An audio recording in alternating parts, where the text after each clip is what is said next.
People living in urban areas are increasingly exposed to dangers resulting from climate change. Urban environments have grown at the expense of ecosystems, including forests, watersheds, and open spaces. In China, environmental pressures mainly manifest through water stress exacerbated by climate change. Beijing is one of the most affected cities. To inform its water eco-restoration strategy, Beijing turned to the Global Center on Adaptation that is in a unique position to broker knowledge and solutions. In March 2021, GCA hosted the first of 3 online meetings to provide water management experts from Beijing with advice in the area of water eco-restoration. Water management experts Arnaud Molinar and Tony Wong shared ideas with their peers from Beijing. Moderators were Yup Verhagen and Chen Aiping. One topic discussed was how to achieve a harmonious relationship between city and water in a world of urban development. 如何尽可能地增加我们这种绿色的生态的这种基础设施。 Insights from Rotterdam reveal that a city can transition from building robust and water as a problem to building flexibly and water as a benefit. Water is an important designing principle as early as the planning stage.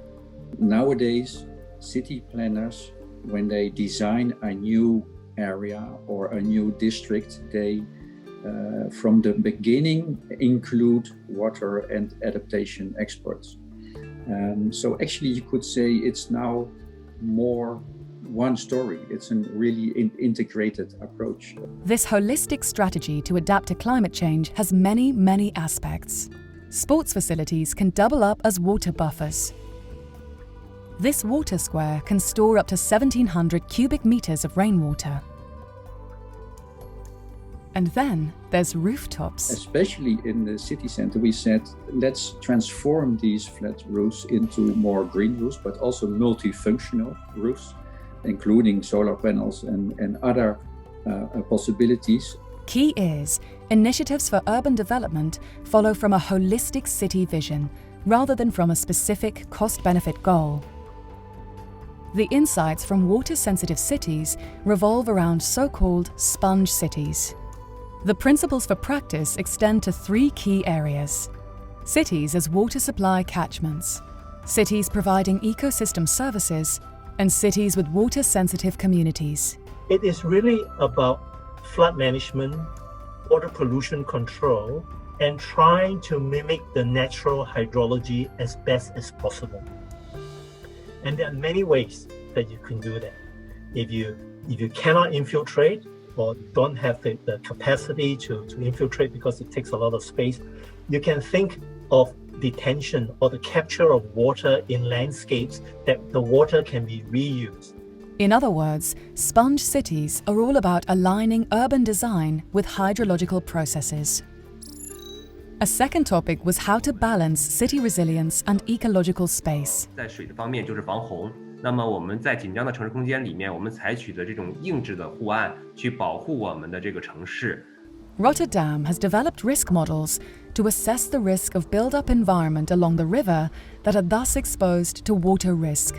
We know the current risks of flooding and the future risks. So we look, well, almost 100 years in the future, try to predict that as possible, as good as possible, and then translate that backwards to how we have to build right now. In new development areas, riverbanks essential to the water freight business were restored first to their original condition. We identified, in our case, 11 kilometers along the embankments and in the top part of certain old port areas, which can be transformed into a more greener space. And so we are allowed there to create some small wetlands along the embankments. Water-sensitive cities stated that the city landscape should match with the hydrological dynamics of the area. I would say that you need to actually allow for landscapes that would flood and impound water in summer. But in winter, it is actually a a nice natural landscape that serves a different function, a dry function. In Beijing, 80% of the annual rainfall occurs in just a few months. In the wet season, you store the water. In the dry season, you pump the water out to be used. And that becomes your buffer storage in that sense. But the first thing you have to do is to help the groundwater recover. That would be, for me, the highest priority. The third topic was how to balance the demand for shoreline vitality with ecological functionality. 逐步客观准确地分解到我们地块的这个规划和设计当中去，这个过程该如何把控？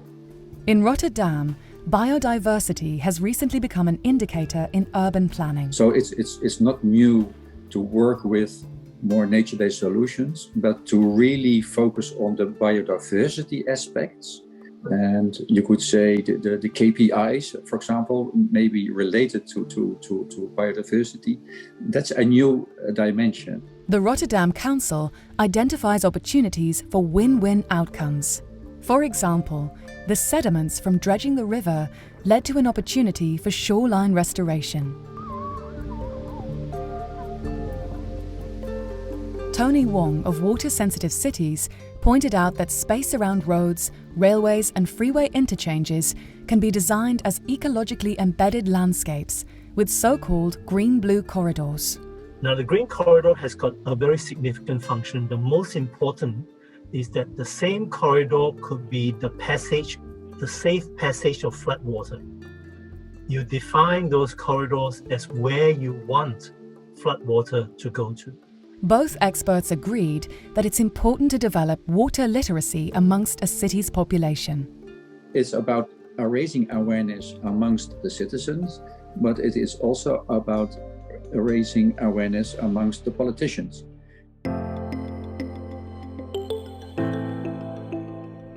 The Global Centre on Adaptation proved once again to be an effective solutions broker for urban water restoration in Beijing and elsewhere. 感谢所有的国际专家。 Thank you. Thank you so much.